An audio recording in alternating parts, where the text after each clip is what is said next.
Good morning, Moorcock fans. I'm going to continue my series on the Eternal Champion in a video about the Eternal Champion. And by that, I mean John Dacre, who is also known as Ericosa or like Scarsol or Clen of Clengar or a variety of other names. He's sort of the primal, almost original form of the Eternal Champion, but surprisingly, he only got three books. Those books being The Eternal Champion, published in 1970, the Phoenix and Obsidian, which is also known as the Silver Warriors in the United States, also published in 1970, and then we had to wait quite a few years until 1987 for The Dragon and the Sword, which is the only one I have a copy of anymore, and I have this copy, which I purchased on Amazon. It's not the best copy, but it's readable, so that's why I enjoyed it. It's not inscribed. The story of the Eternal Champion, I'm actually going to read you the opening of The Dragon and the Sword, which is not the best of the novels, but I'll explain it a little bit. Again, I'm not going to spoil these novels for people who haven't read them, because I think you should have the experience of reading them. But I want to read you this intro, because it pretty much sums up who the Eternal Champion is, and it's really beautifully written. Very well written by Moorcock. I am John Dacre, victim of the whole world's dreams. I am Ericosa, champion of humanity, who slew the human race. I am Urlik Scarsol, lord of the Frozen Keep, who bore the black sword. I am Ilian of Garathorn, Elric Womanslayer, Hawkmoon, Coram, and so many others. Man, woman, or androgyne, I have been them all. And all are warriors in the perpetual war of the balance, seeking to maintain justice in a universe always threatened by encroaching chaos, to impose time upon an existence without beginning or end. Yet, even this is not my true doom. My true doom is to remember, however dimly, each separate incarnation, every moment of an infinity of lives, a multiplicity of ages and worlds, concurrent and sequential. Time is at once an agony of the present, a torment of the past, and a terrible prospect of countless futures. Time is also a complex of subtly intersecting realities, of unguessable consequences and undiscoverable causes, of profound tendencies and dependencies. I still truly do not know why I was chosen for this fate, or how I came to close the circle which, if it did not release me, at least promised to limit my pain. All I do know is that it is my fate to fight forever, and to possess peace but briefly, for I am the Eternal Champion, at once the defender of justice and its destroyer. In me, all humanity is at war. In me, female and male combine. In me, they struggle. In me, so many races aspire to make reality of their myths and their dreams. Yet I am no more or less a human creature than any of my fellows. I can be possessed as easily by love as by despair, by fear as by hatred. I am and I was John Dacre, and I came at last to find a certain peace, the appearance of conclusion. This is my attempt to put down my final story, and I won't read the rest for you because that's, I'm not going to read the whole novel. But I think that's a very good summing up of who the character of John Dacre is. In the initial novel, which I don't have a copy of any longer, but I've read it so many times I don't really need it. And again, I'm just going to give you a brief outline. John Dacre is a painter in London who feels that his life is unsatisfactorily dull, and he has a series of very strange dreams.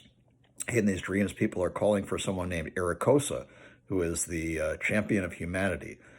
He wakes up in a strange cave, and he's met by King Rigonos and his associate, Bishop Belfig, and they tell him that they're at war with a race of sort of elfin sorcerers known as the Eldrin. And he claims they're evil and they're trying to destroy humanity. And he doesn't know if he's in the far future or the distant past, but the world is not familiar to him. It's not obviously the world he knew in the 20th century. Humanity is confined to only a few cities, as are the Eldrin, and humanity is planning an all-out attack on the Eldrin capital, which is called Pafanal, and they convince Dacre that he is this champion, Ericosa, and that he must bear the black sword, which has a kind of a deadly radiation, and only he can hold it. It'll kill anybody else who tries to hold it. And so he does take up the black sword, and it's never called Stormbringer in this particular novel, but it's implied that it is the same sword or an incarnation of the sword, because Stormbringer has different incarnations as well. Sometimes it's called Kenajena, sometimes it's simply called the Black Sword. And he meets with King Riganos and his people. He begins to fall in love with his beautiful daughter Iolinda, and promises to marry her once he's filled his purpose to destroy the Eldrin. He swears that he's going to destroy them all down to, the last one. They go on a sort of a hunt for something called a sea stag, and the sea stag is this monstrous beast that almost kills them. And Belfic says, see, the Eldrin summoned that beast to destroy us, and I told you they were evil. And so now Arakosa is inclined to believe that the Eldrin are evil. They capture the sister of the leader of the Eldrin, Prince Armiad, and his sister is named Ermejad. And she's very, very beautiful. And almost instantly, Arakosa becomes attracted to her. And he insists that they protect her and treat her, like a prisoner of war, not cruelly, and, oversees her treatment. And they go ahead and, they parley as with Prince Armiad for her return.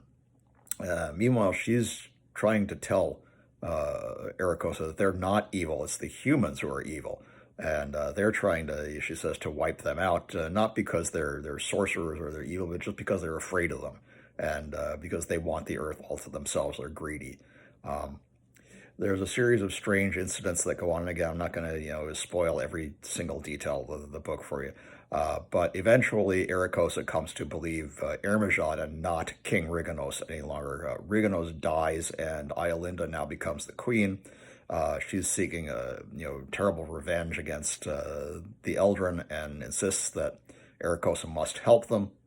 At the beginning, he agrees, and then eventually he turns, partially because he's falling in love with Ermejad, but also because he's come to realize that the humans are lying, and they're Belfic's a bastard, and they're all they're greedy, and they're only out for their own wants, and he reluctantly talks Prince Armiad into using the Arjav. I'm sorry, his name is Arjav, not that's Armiad from the third book. To use these terrible weapons called the Hell weapons, which they swore they would never use again. They used them in an ancient war against humanity, and swore that they're so terrible that they would never use them. But he convinces Arjav that if they don't use them, humanity will destroy them. They're down to their last city, which is called Lus Patokai, and Arakosa flees there from the armies of Queen Iolinda, and is trying to help the Eldrin defeat humanity. And then in a rather odd twist, he does. Humanity, because they use the Hell weapons, humanity is defeated. And Arakosa, just as he promised that he would wipe out all of the Eldrin to Iolinda, he wipes out every single human on the planet, even people who are just hiding out in caves, and they're not warriors, they're just like farmers or something. He wipes them all out.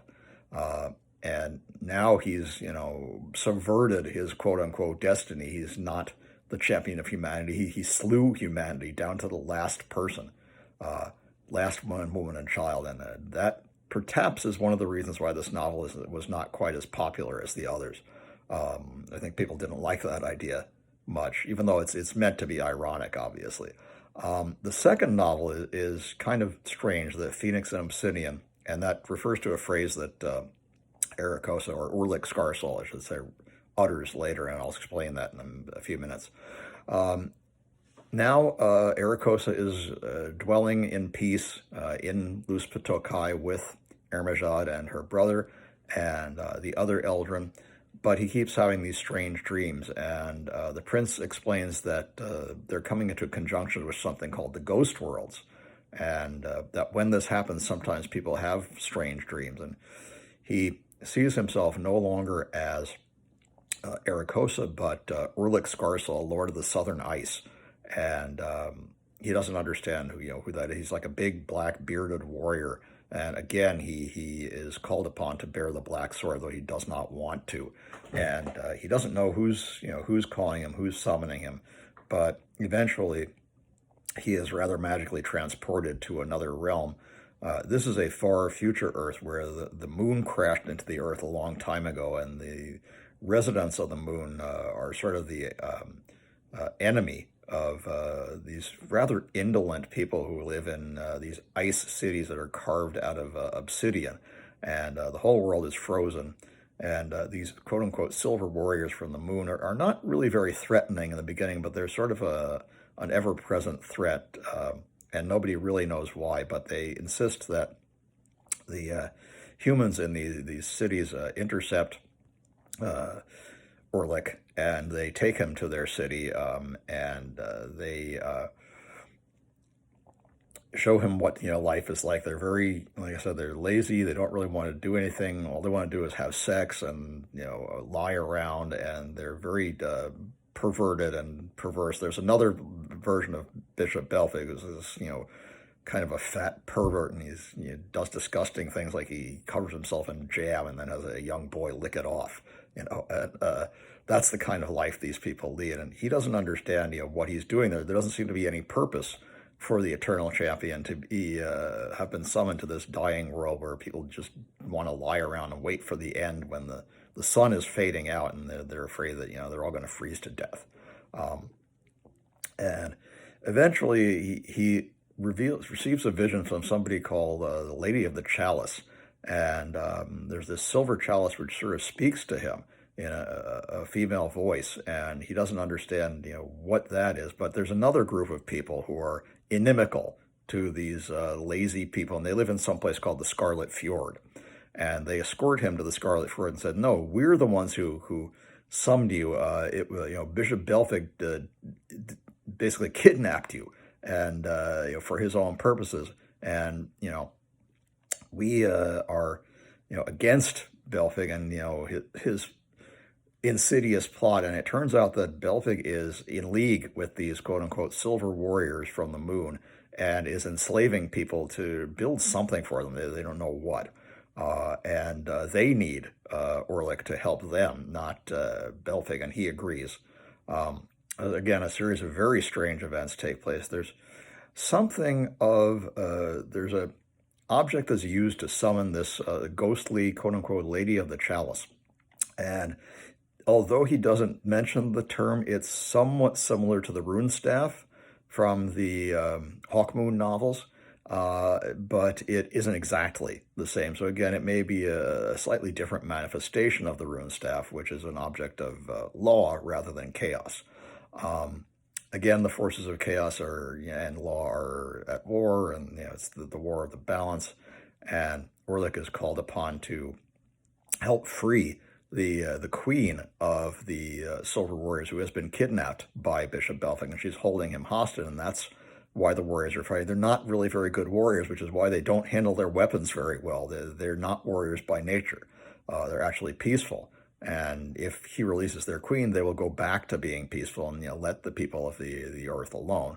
Well, Belfig doesn't want that. He wants them destroyed, and he starts building a great fleet, an army to attack the Scarlet Fjord, and now Orlick has to defend the Scarlet Fjord from him.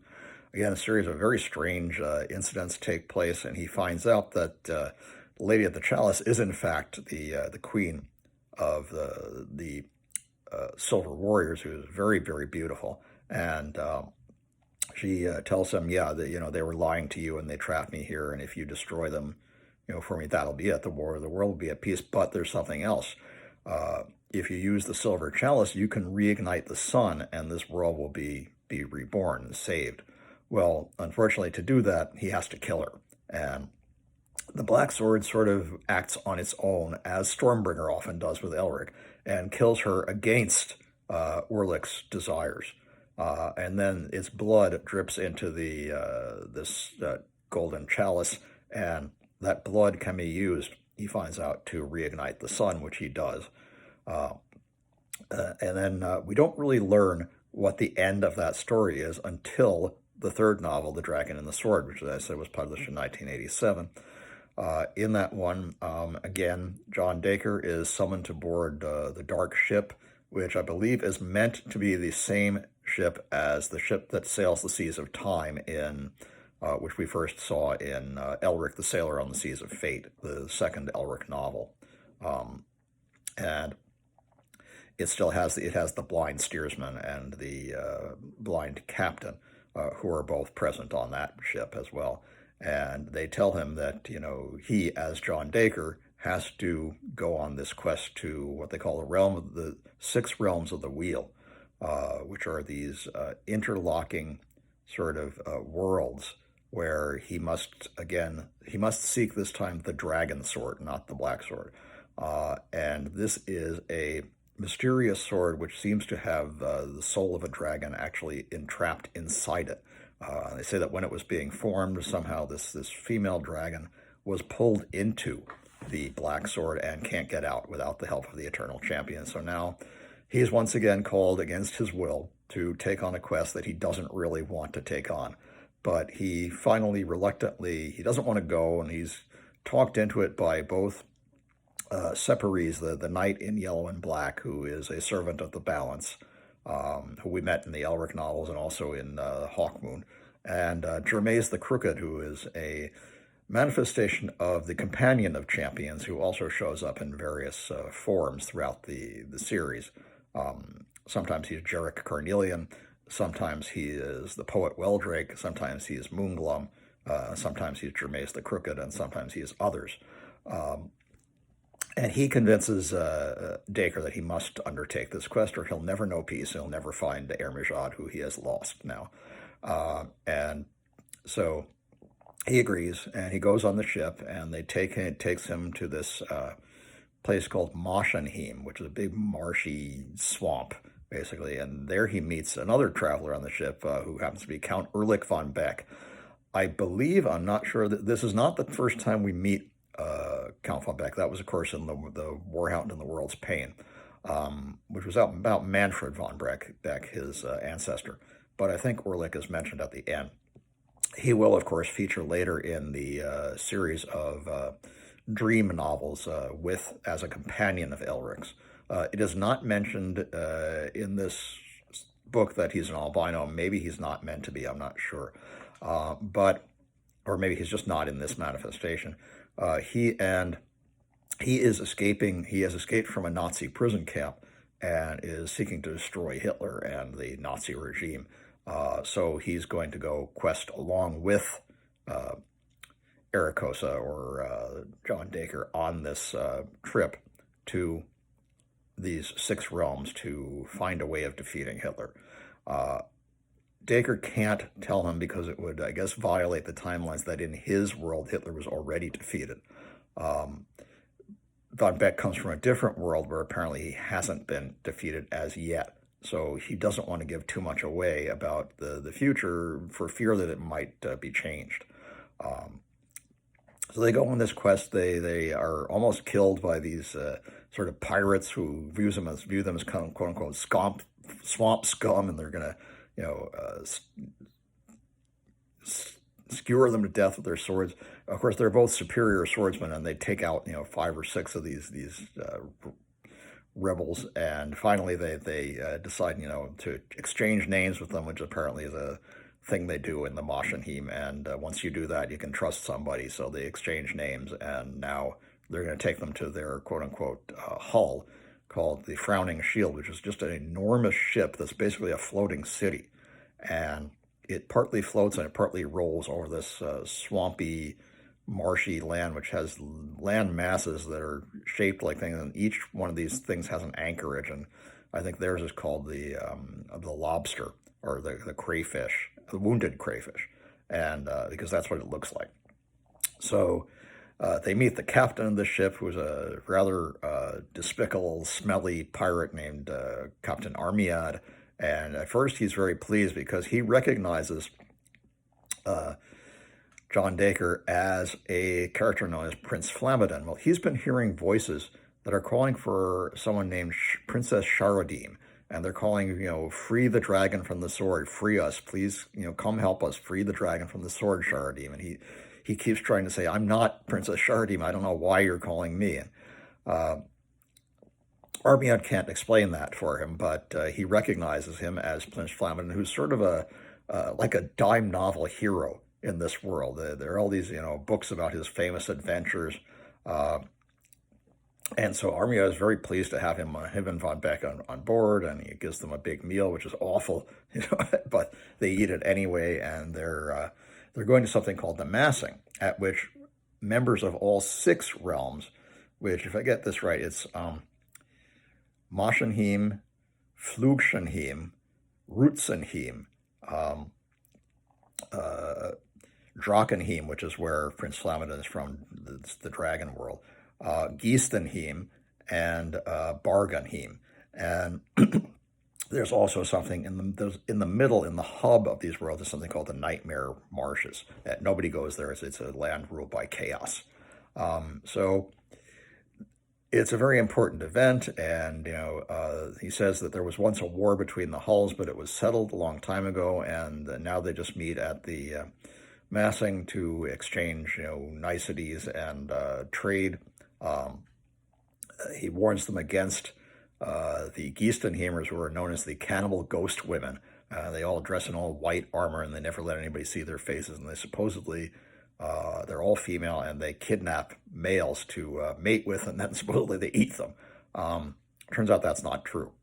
But he goes along, they go to this meeting, and one of the things that happens is they meet the members of another hull known as the New Argument.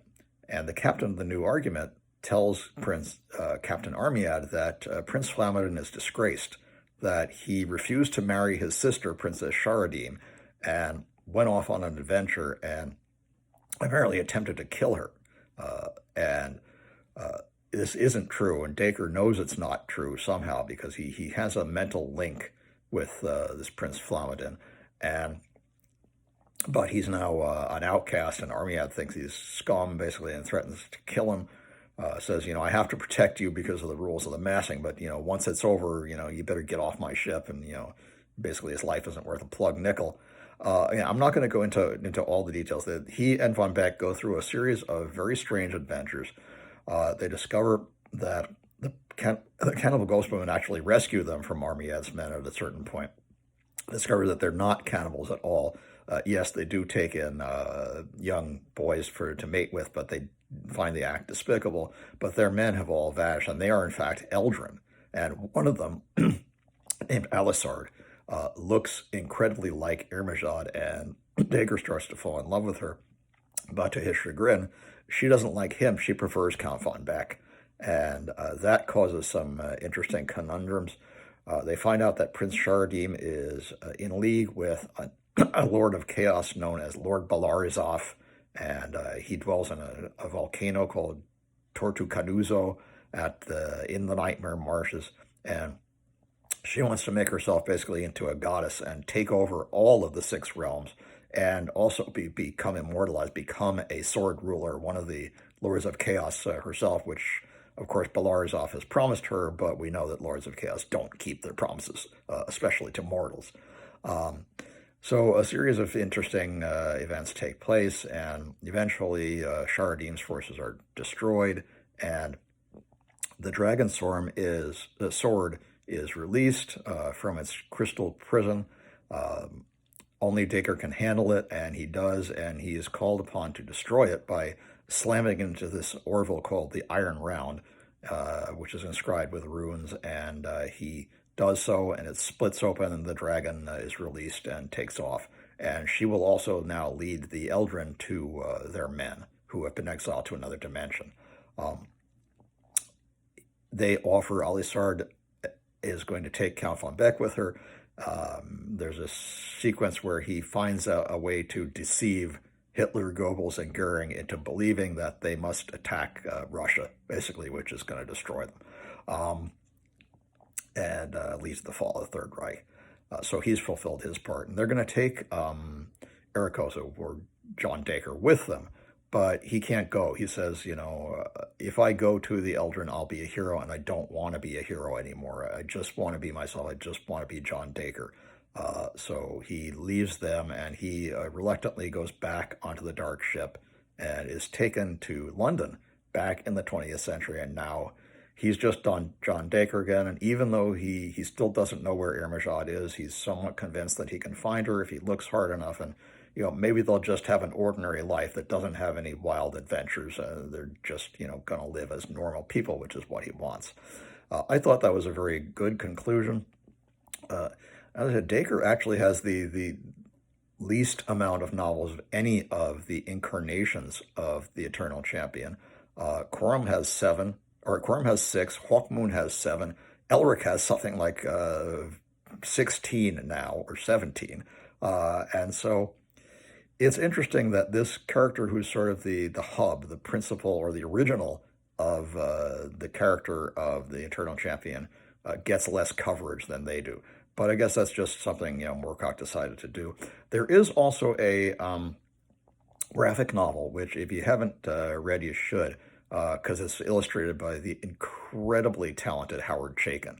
If you're not familiar with Howard Chaykin, he wrote a brilliant series of graphic novels called American Flag, which you should read, and also is the designer of the version of Tarna who was used in heavy metal. I know that the cover of the album and the movie poster feature a version of Tarna drawn by the late artist Chris Achilleos, but they didn't use that in the movie. The movie Tarna was animated by, I believe, a Czech animator, Karl Maychek, but he used Howard Chaykin's design for Tarna, so he's responsible. And in that novel, anyway, graphic novel is called The Swords of Heaven, The Flowers of Hell, in which Arakosa appears as a character called Clen of Clengar. And he has to fight a war between heaven and hell, between these angels, which are sort of like giant manatees with wings, and the forces of hell. And that's an interesting novel. I believe there's also a brief, if I recall, a brief story about the end of time character, Lord Shark the Unknown, who is one of my favorite characters. At a certain point, I used to call myself Lord Warshaw the Unknown as a joke.